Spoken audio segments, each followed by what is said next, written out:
Hello and welcome everyone to our first live stream. We're going to be talking about two different topics today. First up, we have a SQL Query Paging Node. I'm going to do that first because we'll get through it pretty quickly. And then we've got a few folks who are really needing to get a bit of a deeper dive into some of the capabilities that we've built into our connectors.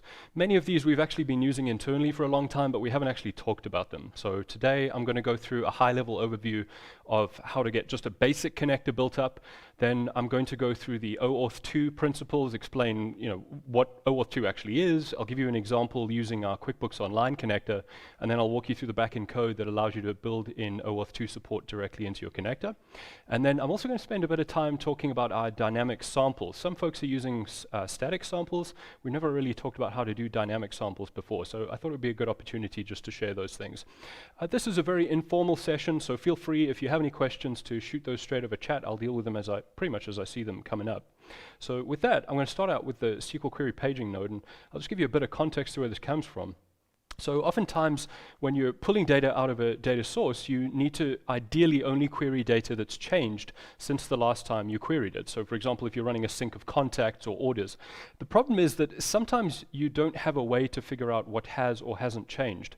Some databases that our customers are integrating into don't have a timestamp, they don't have any kind of flag whatsoever, and the customer doesn't have control over that database. And so you're really left with just kind of a select star query, and sometimes the data set that comes back is very large and you've got no way to reduce it.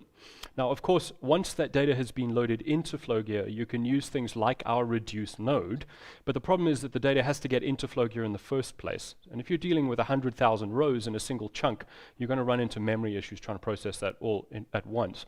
And so what we've done is built out a connector that allows you to page through that data in sections. I'm going to give you a view of how that works.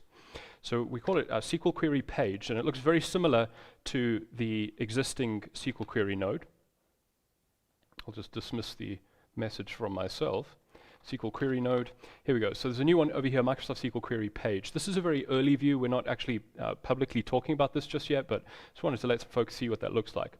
So as you'd expect, it requires a connection to a SQL database. So I'm just going to go ahead and set that up. Works through a drop point as per usual.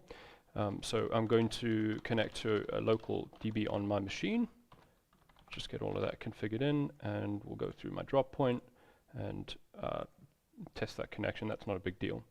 And then what we have is a table that we want to query. So let's say I have this massive monolithic table called contacts, and I have no way to figure out which contacts have changed. So there's no timestamp or any other query that I could execute to figure out what might be changing in the data set.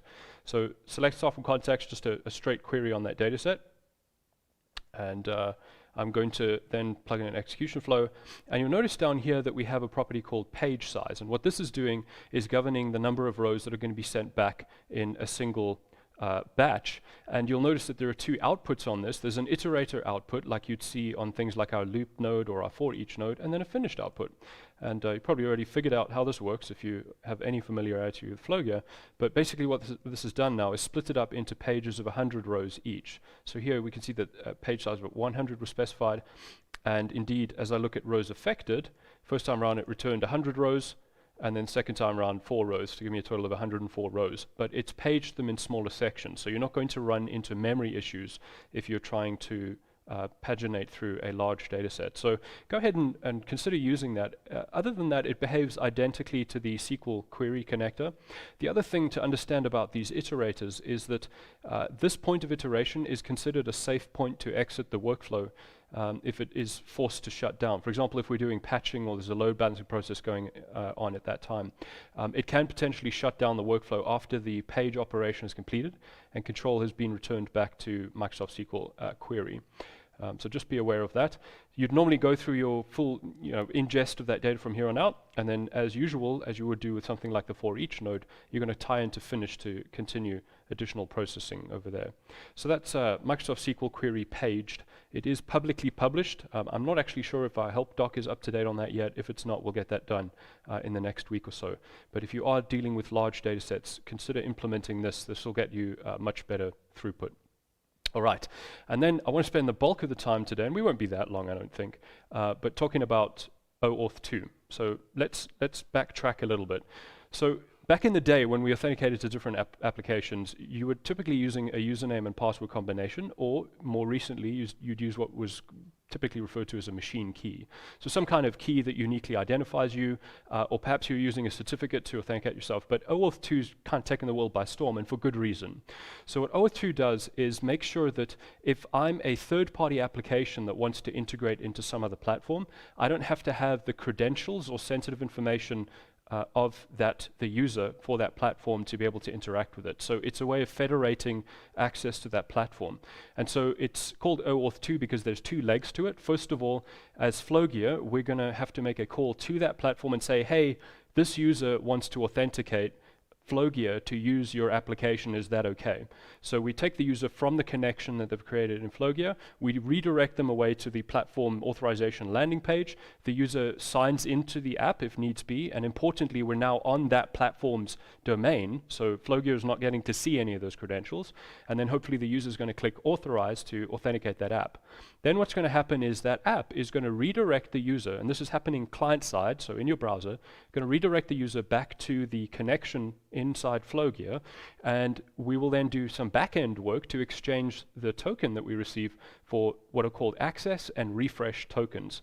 And then we're able to use the access token to be able to make calls into that API. Now, the benefit of this approach is that no two third parties get the same key. So the key that Flowgear receives for, say, Quickbooks Online will be a different key for that same user for a different service. So the keys are completely unique, and that means that the user is in control of exactly which apps are authenticated to access the system, and there's usually quite granular control over the level of permission that those applications are allowed.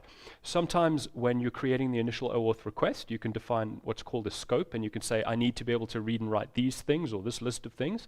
Other times when you get to the landing page, and you see this on things like Facebook, I think, it will actually say, you know, this is a list of the permissions this user will have, or this application will have, and you'll be able to selectively tick and untick certain permissions. So that's the basis of OAuth. Now, I'm going to go through a bit of a deeper example of that, but just before we do that, let's start with a very straightforward node. If you haven't built any connectors inside Flowgear before, I think this would be a helpful place to begin. So what we've got here is a basic connector, and Flowgear nodes are really just a C# class library, ideally C#. You could use something else as well if you wanted to. But this is a node called demo node. And you can see immediately that the way that we are treating it as a node is that we're decorating it with different custom attributes. So we have a custom attribute called node that tells the Flowgear engine what this thing actually is. So the first parameter on that is the internal name. That's what we call the display name. Then we've got the category of node, or connector in this case, the name of the icon that we want, and then some information about the sandbox that we'll be using to render that or to execute the code for this particular node. So all you do to build a node is create this public class, and then you'll need to install a library from NuGet called flowgear.sdk. So if you go to Package Manager console at the bottom of the screen over there, this is just install-package, and you want to do flowgear.sdk. I'm going to leave that for now because I've actually already set that up. But that's all you need, and that's where the declaration for these various attributes is specified. So you've got a container over here. Then below that, you have a list of the properties, and these are the properties that are going to appear on the design view. So here, for example, is a property called connection. It must be defined as public. It must have a public getter and set accessor. And then we use this property attribute. Again, this is a flowgear.sdk.property attribute that provides some metadata back to our engine, so we know how to render this and how to execute it. So what this is saying here, this flow direction input, is telling Flowgear that this is a property that you can plug into as an input as opposed to output. And then under extended type is some metadata that tells it how to render it. Does this show up as a drop-down, a connection selector, a multi-line text, and so on. So here you can see a connection property. That's pretty straightforward. Then we've got a property called request, and just below that one called response. Each of these also decorated with a property attribute. And as you can see here, we've also got a default value attribute. This again is defined in flowgear.sdk.defaultValue if you want to have a default value appear as soon as that connector gets added to the design canvas. Down at the bottom, the only other required method, and there are several others, we'll get to them, but the only required one is one called invoke. And that needs to be decorated with the invoke attribute, and it needs to have this signature. Namely, it must be public, it needs to return a data type of flowgear.sdk.invoke result, The name actually doesn't matter because it's the attribute that designates it as being the invoke method. And what Flowgear is going to do is when that node fires up, it's going to assign the request properties or the input properties, then it will call the invoke property, then it will read the response property. And it's really as simple as that. So that's the simplest sort of class that you could possibly implement. In terms of some of the other metadata, let's talk about these in sort of forwards order. First of all, we have 4 different types of nodes. The first is what we call a connector. You should use that specification for anything that's going to talk to an external data source that would be considered a connector. Then evaluator would be some kind of conditional control, like an if statement or a choose statement. A processor is going to work with memory, so it's going to manipulate data typically in memory. Examples of that would be like a script node or an XSL transform or a quick map. And then finally you've got a trigger, which waits for some external condition to be satisfied and then fires. So for example, a file watcher node or the day scheduler nodes would be considered triggers. Then that next property again would be the name of an icon that you're including. Here's how that happens. You just include that in the project. Here's mine, demo-node.png. The only thing you should do here is set the build action to embedded resource, and when you ingest the node into the platform, it's going to look for an icon with that name of type embedded resource and discover it from there. Now the run from is actually a really important property to get your head around. This governs where the node is allowed to execute, and what that really means is what kind of sandbox we apply when you try to run this thing. By default, we're going to use quite a restrictive set of sandbox permissions, and this is if you run any connector inside our platform, there's a lot of things you're not allowed to do. You can't access the file system, you can't work with system environment variables, you can't access the registry, all of these things for obvious reasons. If you use runfrom.anywhere, that sandbox will be applied, and that's generally the mode that we recommend, especially when you're debugging. Now, occasionally, you might be building connectors that really do need elevated privileges. If that's the case, be aware that you're going to have to run that connector at a drop point because you won't be able to break out of the sandbox for a connector that's running in cloud. And so if you need special privileges, for example, you are building a connector that actually needs to interact with the file system, then you can debug using drop point unrestricted only, but only use it when necessary. And the other good reason to use run from anywhere from the very beginning is if you are depending on any third-party libraries, maybe some reference on NuGet, what we found is that there are some libraries that we think they behave a little bit badly. So they will try to read environment variables to check for certain flags, and those things tend to govern their behavior.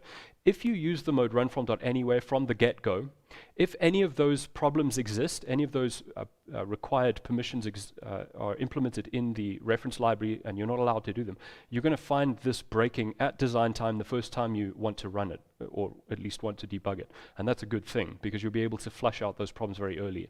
Now, if you are coming up against these problems, maybe there's some third-party library that you're working with and you're really struggling to allow it to work and comply with our sandbox restrictions, reach out to us over chat. We've done a ton of work internally to work through those types of issues, and we can help you pinpoint where that's happening. And there have been occasions where we've actually forked public libraries and run a different build so that we can get compatibility there. So that's a really important one. Now, I've shown you here the node.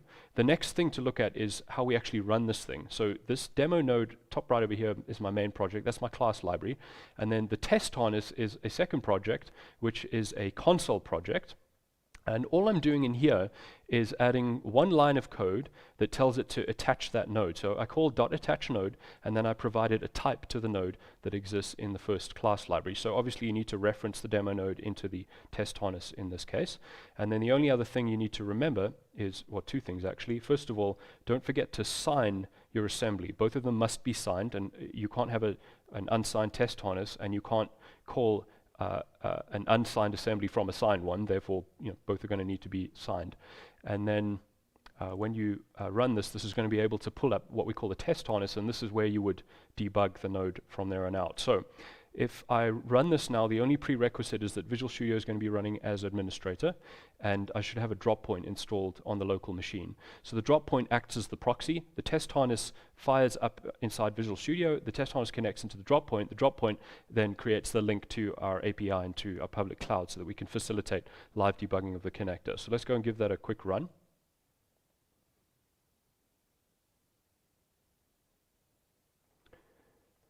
And we can just use this workflow. So now if I click on plus and I go over to the right-hand side on debug a node, here's my drop point on my local machine. And you can only have one node attached at a time. So as I did that, it actually pulled up that node. So we're doing a live debug of that node now. You can see the properties that have come through. I can see the default request value that's been set, and everything's kind of working for me there. Then what I could do is, if I wanted to debug this thing a little bit further, let's just go back into that, and I'll go into the demo node, and I could put a breakpoint on that invoke method, and then run this connector, and it'll actually break into that code. So this is a really convenient way to be able to step through this and verify that it's doing what it needs to. And of course, when I come back out of that, it's completing invoke of that workflow, and I'm done. So this is the process, if you haven't ever worked with connector development before, that you would follow. When you are ready, what you're going to do is do a release build of the connector, and you're going to zip up the binaries for that release build. Then you're going to head on over to the node section, second last item on the left-hand menu over there. And you're going to click the plus button, and you'll be able to upload that node package. It gets allocated to your account, and then you have private access to that node. If it's a node that you want to publish across the whole community, you can reach out to us. We can do a review and then discuss how to make that available. But we find most folks are just interested at this point in making nodes for their own private use. So that's the very quick primer. Now let me show you how the Oauth process works. And I think the way I will do that is show you what I've baked in. So I have a Quickbooks Online connector that I'm going to walk through. So I'm just running the test harness for that Quickbooks Online connector. I can only run one harness at a time, so I just need to close the old one. Okay, that's running, and let's go, we'll just get rid of this quickly. And let's go and add a debug node again. Now this time around, we're looking at the Quickbooks Online connector. Now look what happens. When I add a connection, by clicking on plus over here and then edit to drill into that connection, it presents a little bit differently to traditional connections. So I've got a list of properties, but there's a button called Connect Your Account. And this is the Oauth part of that process. So there's two steps to this. The first thing is Flowgear doesn't know where to take the user when they click this. So there's going to be a back-end call, which I'll show you in a second, that generates the URL that they get redirected to. So it calls the node and says, hey, when I need to do Oauth, what's that URL? The node generates that URL, returns it to Flowgear. Flowgear sends that to the console and then redirects the user.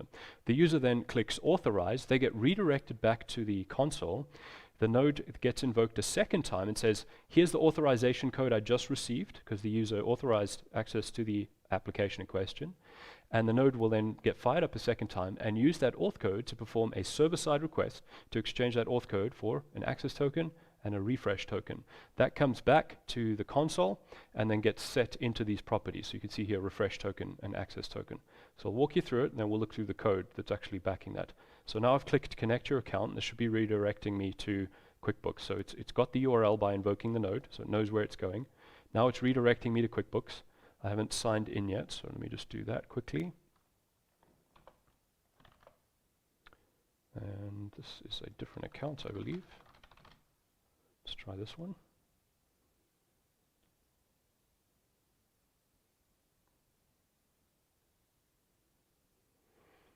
So now it's giving me the option to accept or deny. Out of interest, it is showing me some of the privileges that will be made available. And if I'm happy with that, I can click connect. So now it will generate an authorization code.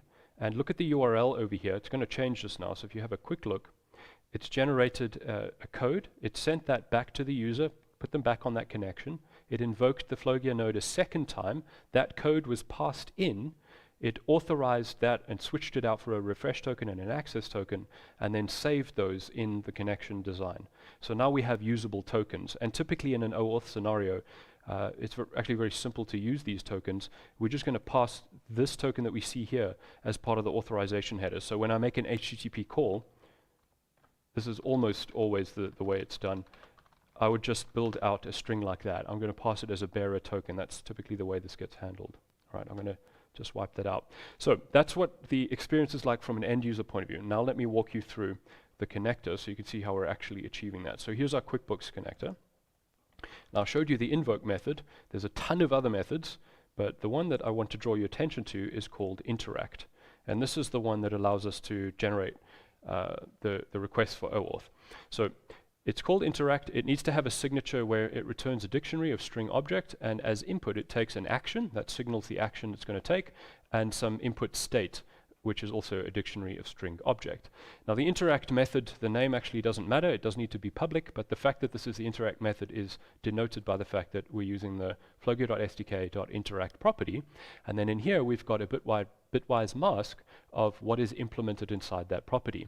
And these are the two stages that I just mentioned about. So first of all, the first call is going to generate a URL and send that back to the API and back to the console, so the user knows, so that the user can be redirected to that landing page. And then second, the call is to say, okay, I've got an access code back, and I now need to exchange that using a server-side process for a refresh and an access token.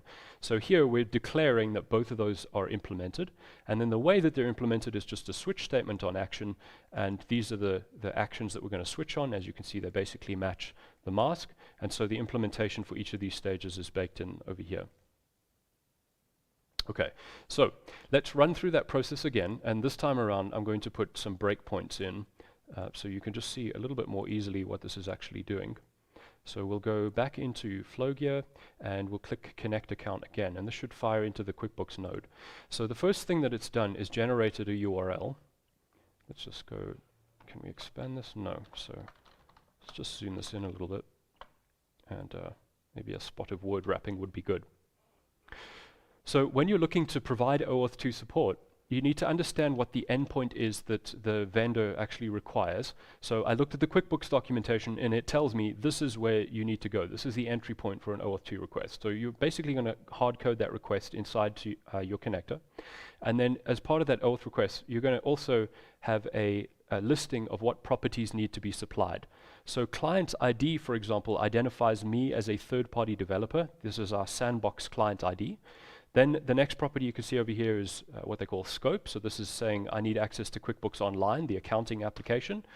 And then when you're done, in other words, QuickBooks, when the user has authorized this, send the user back over here, which is just an encoded form of my.flowgear.net/auth/. So once the user clicks authorize, they're going to get redirected back to that specific URL, and then what do you want back? In this case, we want a response code back, so we want to get a code so we can exchange that for a token. Again, this is dependent on the vendor, so you're going to have to see what they require of you. And then finally, this is quite a common one, there's some state in here as well. This is a way for you to verify that when you do get the response back, that it's a response that you actually generated and that there hasn't been a man-in-the-middle attack. So for our purposes today, I'm excluding that, and you know, the platform documentation of the product that you're trying to do OAuth 2 integration into will explain this in a lot more detail. But that's effectively it. The other thing that you'll need to do is, so if I just go into my apps over here, so this is the back end now. I'm looking at my developer account, and over here is where I configure OAuth. Notice the redirect URLs that I've got specified. These are the important ones, so my.flowgear.net. So in order for QuickBooks to accept a redirect back to my.flowgear.net, I have to pre-specify that that is a valid address. Again, this is to avoid things like a man-in-the-middle attack. So that's the same URL, it's just an escaped version of the URL that we have over here. We have two different consoles, we have my dot and then my two dot, so both of those have been added in. And then, where is it? I think that would be under connections. These are the sandbox keys. Actually, I don't see where that is. Oh, here it is. So there's a client ID and a secret. So these are the sandbox details that we'd use to develop against, and then down here would be the production ones. So that initial request that I'm making over here, that ABSCH, that's the client ID. You can see it's that there, ABSCH. So that's saying, we're Flowgear, we want you to allow this user to authorize access to our application. So in the back end over here, that's where that URL is getting generated. Now this process will have timed out, so I've taken too long on that, so I'm just going to let that pass through, and we'll just rerun that connect again. You can see an error over there. So we'll click connect again. So remember that URL is getting generated. We're going to get redirected to QuickBooks. We probably won't have to connect it, it's just going to go straight through because we've already authorized it, and that's exactly what's happened. So we didn't get to click connect again because it was already authorized. So now what's happening is we're getting a response URL back, and again, I'm just going to copy this out into Notepad so you can see the text a little larger. So this is what came back, but the bit of information I'm interested in is this code. This is an authorization code that QuickBooks has generated for me. along with some other bits. You can see there's a realm in there as well. But the main thing I'm interested in is this code that says this user has authorized the Flowgear application use this code. And now the node is going to run a back-end process where it will exchange that code for the refresh and the access tokens. So the way it's doing that is there's a specific URL. It's called an exchange URL. Again, you probably can't read the tooltip, so let me just try and zoom that in. So we're now going to do an HTTP post onto this endpoint, and this is obviously going to vary depending on the endpoint that you're connecting into. But we do a post onto that, and into that we dump in the authorization data, which we got from an earlier stage, and then we prepare a request body. And again, this is going to be somewhat customized depending on the product that you're integrating into, but the vendor will document all of this for you. So in my case, I had to say I want a grant type of authorization code, my code is, and then I dumped in the code that we received from the earlier stage, and a few other bits and pieces. I execute that request, and I get a document back. So we should be able to just run that response now. Hopefully that authorizes for me. There we go. And here's the response that came back. It's actually an object. Let's just see if we can get a visualizer onto that. We can't, so I'll just paste it into here. But there you can see. So this is the object that QuickBooks gave back. It says, okay, you've got a token now. It's a bearer token. Here's how you use it. First of all, there's a refresh token. I'm going to get to what that does in a second. And then there's your access token. And so now when I want to create a request using this connector, I'm going to do that header that I showed you a little bit earlier. So when I want to call the API for this product, I'm just going to say authorization : bearer, and then I'll pass in the bearer part of that, or the access token part over there. So that's all good. However, as you've seen, there's not just an access token, there's also a refresh token. And the reason for that is that normally access tokens are very short-lived. And in fact, you can see that over here. This expires in 3600 is telling me that this access token is actually going to expire within an hour. And when it does, I will have to use the refresh token to renew the access token. I'll need to get a new one. All right, so let's just let this process run through. It actually doesn't really matter that it's failed. But what would normally happen is the refresh token and the access token are going to be written into that connection. So now you come along and execute the node, and you're all good. For the first hour, you're using that access token, it's all working great. But after an hour, it's going to have expired. Now we've got a problem, because we need to refresh the token, but we can't just do a refresh inside the invoke method, because if there are other workflows or other instances of the same node using the same connection, they're still going to have the old connection details, the old refresh token, which is still expired. And furthermore, if there are multiple versions of the QuickBooks node running simultaneously, if one of them does an update, then the other one will also see its token is expired and try and do an update, and then it will invalidate the first one. So they'll fight with each other. So what we have to do to get around this is the notion of a lock. We have to establish a lock that says, okay, we've identified that this token has expired. Now lock execution of this node. I, as in the first instance of this node, I'm going to do a refresh process. When I'm done, I will unlock and update the connection so that any other processes that need to access the updated connection can see that. So I'm going to show you what the implementation for that looks like, and then I'll walk through in a little bit of detail. First of all, have a look at the high level. So here's our invoke method. We're using a very simple pattern. This is deliberate because we want to separate some of the different concerns going on here. So first of all, there's a handle invoke method, and its responsibility is just doing the core of whatever it is that you've selected. If you've generated a call that says, get customers, it's going to do the get customers call. But notably, this call is going to be able to detect whether the token is expired. Now, the way that you detect that is going to vary depending on the service that you're integrating into, but usually there'll be some kind of non-200 response back on that HTTP call. It could be a, maybe a 400 range or a 300 range or even a 500 range, like an internal server error response. But if you look at the vendor documentation, they'll say to you, when the token expires, you're going to get this particular error message. So this handle invoke method needs to be able to detect that specific invoke message. And then to make the node really easy for anyone else to understand, what we recommend doing is creating a custom exception. So we've defined an exception called token expired exception, and we actually throw that inside the handle invoke method. So there's nothing special about this. It's just an exception that extends the exception class. So absolutely nothing special about it. But it does make it very easy to understand what's going on when you review this method. So if you come back to this couple of months down the track, you're separating out the core of the invoke from the refresh process. So first of all, let's have a look at the handle invoke. I'm not going to cover the detail. We're not doing a primer on this connector. All we want to do is understand how it's worked. So here, if we've got an error response back, we're looking at the error document that comes back. We're looking for a tag called error. And if the code on that error is 3200, obviously the way this has been defined by Quickbooks is 3200 means the token's expired. So then we're throwing a token fired or token expired exception rather. So that's just a really easy way to now understand when we go back to the root of the invoke method that this is a token expired error. Let me just bubble out again. We need to go to the top of this thing. And we'll go back to the invoke method. Here it is. So that now gets fired. And then we call a process called refresh token, which I'm going to discuss in detail in a moment. In theory, that gets us a fresh access token that should be good to go. And so because it should be good to go, we then do a handle invoke again. Now, if the token still fails to refresh, that might be because the user has actually deauthorized the app. So there's no point trying again. And so that time, the second time around, if we catch that error again, we throw a top level exception telling the user that access has expired, there's something gone wrong with the automatic refresh, therefore you should go back to the connection and start over again. So that's the high level pattern that we recommend using. And if you're trying to note this down, don't worry, we've got specimen code for all of this stuff that I'll share with you in a second as well. Right, then when we go into the refresh token method, I'm going to explain how this works. The key of it is really this thing that we call a callback method.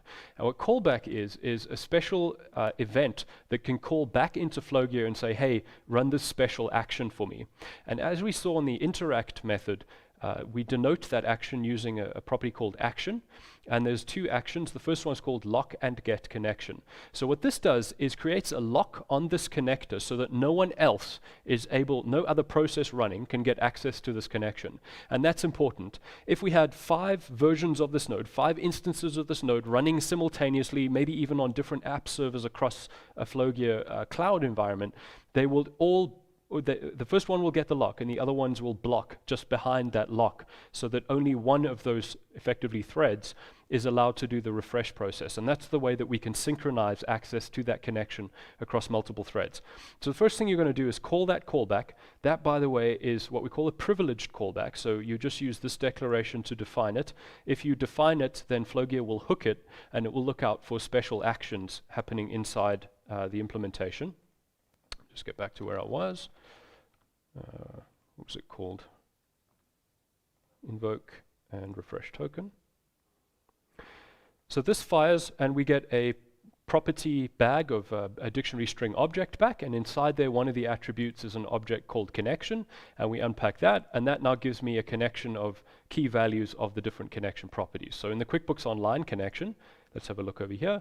We've got a refresh token and an access token, and that's exactly what I'll get back. So what's happening here is in the node, I do have a this.connection.access token, but what if some other instance has come along and already done the refresh?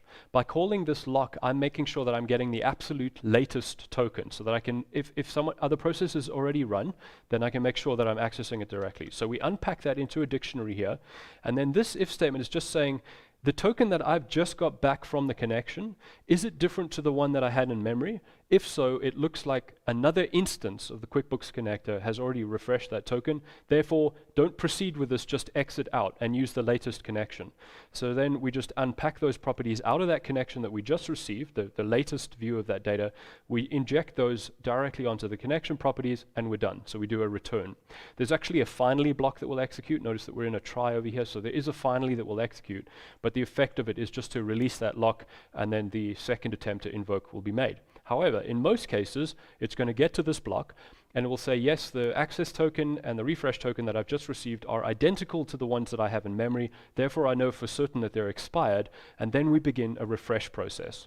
And what the refresh process does is calls this exchange URL. It's actually that same endpoint, but we're using a different method. So the grant type now is a refresh token. Instead of getting a bearer code, we're refreshing. And so what we're doing is using that refresh token and saying, get me a new access token. So this is how that request is constructed. You can see it over here. Again, all of this is going to be quite specific to the vendor, so you have to go through their documentation to see how they need that to be configured. But the short and sweet of it is when that executes successfully, they're going to give you a document back. In our case, we're getting a JSON object back. We're just casting that into a J object, and then we're looking at these specific properties. And in fact, the payload of the document that comes back is very similar to the one that we had before. It's going to give you potentially a new refresh token and certainly a new access token. So then what you do is you get that back from the vendor, back from QuickBooks, and you inject that into the live connection property. If something's gone wrong, we propagate those errors out, so we couldn't refresh successfully. And then in the finally block, we call what we call an unlock action.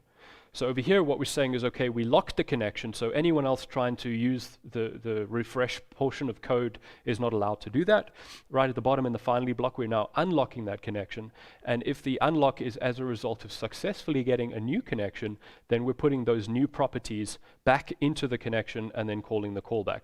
So now at this point, in memory, this .connection dot has updated properties with a valid new access token that's good for the next hour, plus we've written the valid access token back to the connection. So we're actually dynamically changing these connection properties that you see over here from the back end, which is something that there's no other way to do this other than the Oauth process.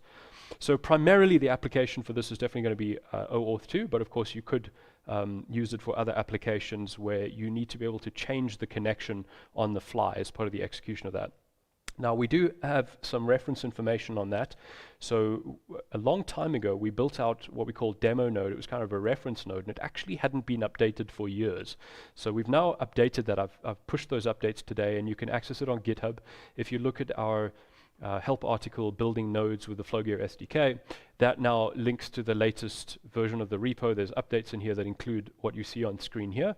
This is that same pattern I showed you in the Quickbooks node, but this is obviously just a specimen stub.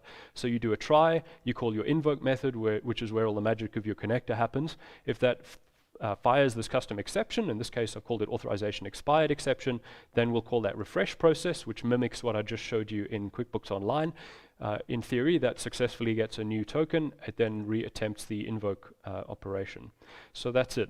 Now, the one thing that I need to mention is, although the interact method, this method over here, works just fine through the test harness, the refresh process is not yet supported through the test harness. It does make it a little bit difficult to debug. You can run the script manually. So for example, when you're running your program here, instead of calling this code, if you want to debug your refresh process, just call into a public method directly inside demo node so that you can test that. But our test harness is not supporting the connection refresh or the Oauth 2 refresh just yet. So it is going to fail on that. You just need to be aware of it. But once you've published the node, it's going to be able to execute that code. So the easiest way to deal with this is you could just have a public or a conditional defined, something like this. Because in your production node, you want this to be a private method. So what I could do is in debug mode, I could declare this as public. And now because it's public, when I want to instance that, I can just say new, demo node.refresh, and it's declared as a public method. And obviously I would have had to have done a bit more work first. I'd have had to actually prepare that connection. So I might do node.connection. Let's see, connection equals new, and then node.connection .access token, and maybe I want to hard code an access token that I know is expired and give it a valid refresh token. So I'll put the refresh token in here, and then I can call .refresh, and that will confirm that my backend code is working correctly. That's a very sort of quick overview. Of course, you would have to deal with this as well. You can't directly call that callback, so you could stub that out. The way that you would do that is say node.callback, and then you could attach an event handler onto that, and then you can mimic what we're doing in our cloud environment. So you could look at, over here, you'd look at the request property, and you could consider whether that says lock connection or unlock connection. And so you can build that whole simulation. So in the short term, you might need to work on that. What we will have in due course is we'll be enhancing the test harness so that it does support testing of this lock. We'll be simulating it in the test harness. So that's just going to make it a little bit easier to work with. All right, so that's OAuth 2.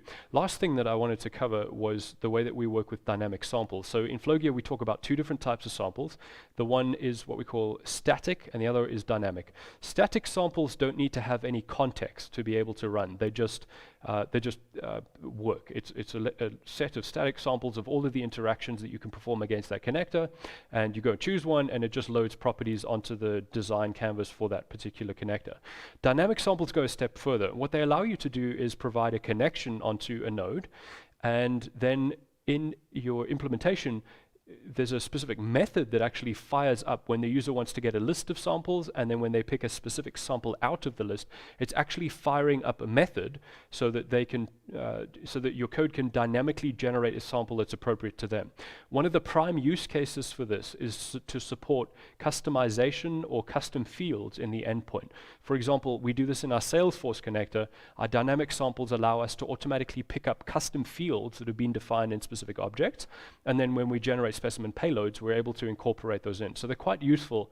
Most of our connectors these days, we're not actually bothering with static samples anymore. So this is another thing that we haven't really shared with anyone, and I just want to give you a picture of how that would get implemented. So let's just undo all of this.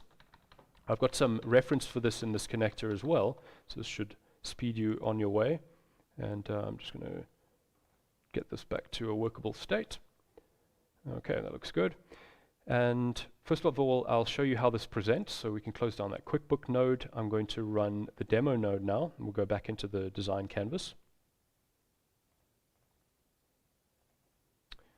Okay, let's get rid of that. And so we're back to demo node, so debug, choose my drop point again. That comes up with the node. And now notice what happens if I go into choose sample. It's not going to show me anything, but it is giving me a tip that says, this node does support dynamic samples. If you want to see them, you need to create a connection. So in most cases, a real production node is actually going to require that connection because it's going to use it. We're not actually going to use it because we're just simulating this, but I still need to have a connection defined. And now that I've got a connection defined, Flowgear will try and run dynamic samples, and sure enough, it's come back with two samples. They happen to both be called for the first sample, which is an error, but if I pick the first one, it loads that up and it sets some request payload on there. And then if I pick the second one, let's go, that's actually the second one, you can see the request says second request example. So let me just show you how that gets implemented really quickly. If you go into the node now, there's a method in here called list samples. Here it is. So that's what the signature of this thing looks like. All it needs to return is an array of an object of type node sample. Again, this is declared in Flowgear.sdk. The name, again, doesn't matter. It does need to be public, but the way that Flowgear knows that you support this capability is with this decorative attribute called list samples. And then there's a nullable GUID that provides an input. And what's happening here is if this comes in as null, then a list of samples should be returned. If it comes in with a specific GUID, then you should return that specific example. Now, because this isn't a real connector, we've just stubbed out some examples. So I've hard-coded these node sample objects, and you can see what they're composed of. First of all, there's a sample ID with a GUID. I'll get back to that GUID in a second. Second, there's a name, and then third, there's some properties. And these are the usually input, but sometimes output properties that you want to set. So for each one of them, you create a new property sample object, node property sample, and you assign name and you assign value. So the request property will have a value of first request sample when you actually choose that sample. Now, the ID. Ideally, you want to have a GUID specified here. This GUID needs to be stable, because what's going to happen is the first time the user interacts and this method gets fired, it's going to return a list of these samples, and it's going to note the GUID. So when they click one of those samples, it's now going to say, okay, get me that sample. So if I choose the first one, that sample ID is going to get injected in and say, hey, get me sample A444. So that GUID does need to be stable. If you don't have a good way to generate a unique identifier, one of the best ways to do that is to MD5 hash the name or the description or the properties. MD5 happens to be 16 bytes, so you can cast it to a GUID. If you want some pointers on that, be happy to help you out. But that's a good way to get a stable GUID that you can use across multiple iterations. So this is just stubbed out. Normally what's going to happen is you'll do a live call onto the internal API, and then when list samples actually get called, you're making that determination. Am I showing the full set of a single sample, or am I presenting a list of samples? In other words, if sample ID is null, that's telling it to show just a full list of samples, in which case we're doing samples.select, and the only thing I'm doing for good measure is nulling out the properties. So generally, you shouldn't be passing the properties through if the user wants a list of samples. The reason for that is that sometimes we run into hundreds or even thousands of samples, and it's incredibly wasteful to load up a list of the property values when they're not needed. So if I go into choose sample, that's now when that method is getting invoked, and all I need is the name, maybe a description, and there's one or two other bits of data, but nothing beyond that. So it's good practice to make sure that you've nulled out those properties. However, when a specific sample is required, this is the else here, I'll go to filter the node sample ID on that particular requested one, and then I'll return the full set of detail for that sample. So we'll just put a breakpoint in. The console actually caches the samples, so if I go into list samples, it's not going to break into code. So I just need to refresh the console to be able to get that new list. And now if I go into choose sample, okay, I haven't, it obviously needs a recompile, but this is good enough. So I can see over here that the sample ID is null, and therefore it's going to return all of those samples. So let's run that. So now we've got a list of those samples presenting. Well, that's an odd error. Let me just maybe give this a recompile. It was working just now.